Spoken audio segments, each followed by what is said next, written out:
छिद्री, धोखेबाज, माता पिता को नहीं मानने वाला, परिवार को नहीं मानने वाला,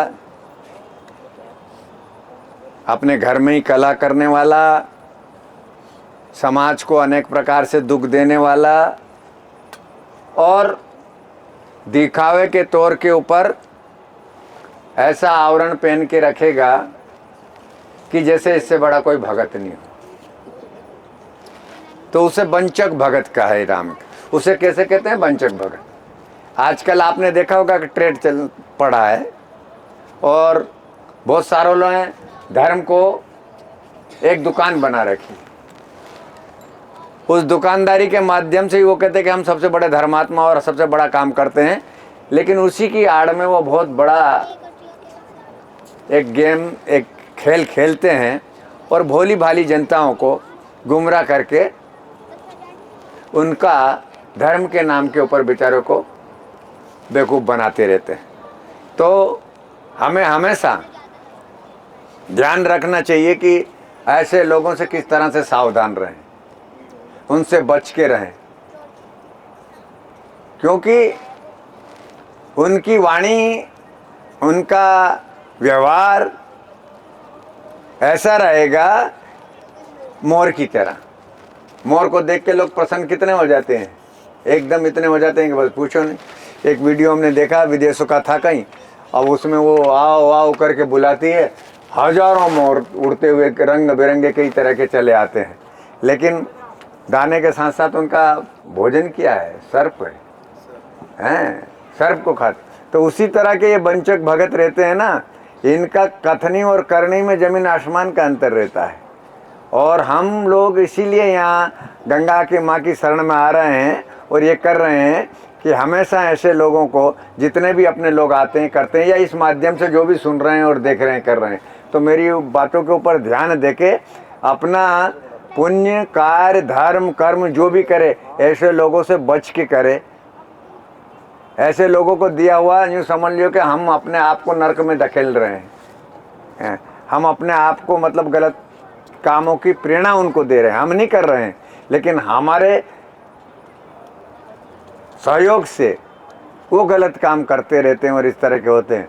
तो कलयुग में इन ऐसे वंचक भक्तों की भरमार आई पड़ी हुई है और उनसे कैसे बचना चाहिए कि जिनके ऊपर राम की कृपा होती है, राम का आशीर्वाद रहता है, वो आप कितने भी उनके घिरे रहें, कुछ भी करें, लेकिन परमात्मा आपको निकालता रहता है और ले जाता है।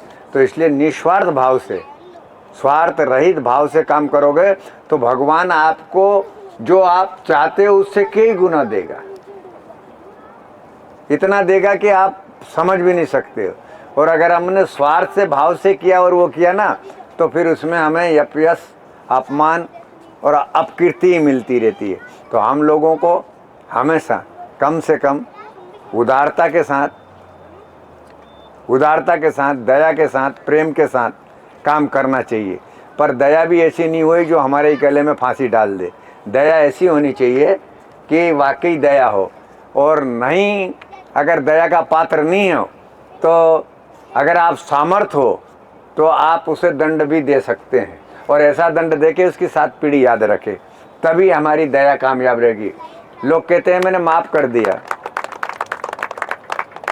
लोग कहते हैं मैंने माफ़ कर दिया। अरे माफ़ क्या कह रहा, तू तो पहले से डरा हुआ इसलिए माफ़ कर दिया। आप इतने बलवान हैं, इतने शक्तिशाली हैं कि अगर चाहो तो 4 आदमी को मार पीट सकते हो अच्छी तरह से, लेकिन उसके बावजूद भी उसने कुछ किया तो आपने क्षमा कर दिया। तो क्षमा वो चीज़ है।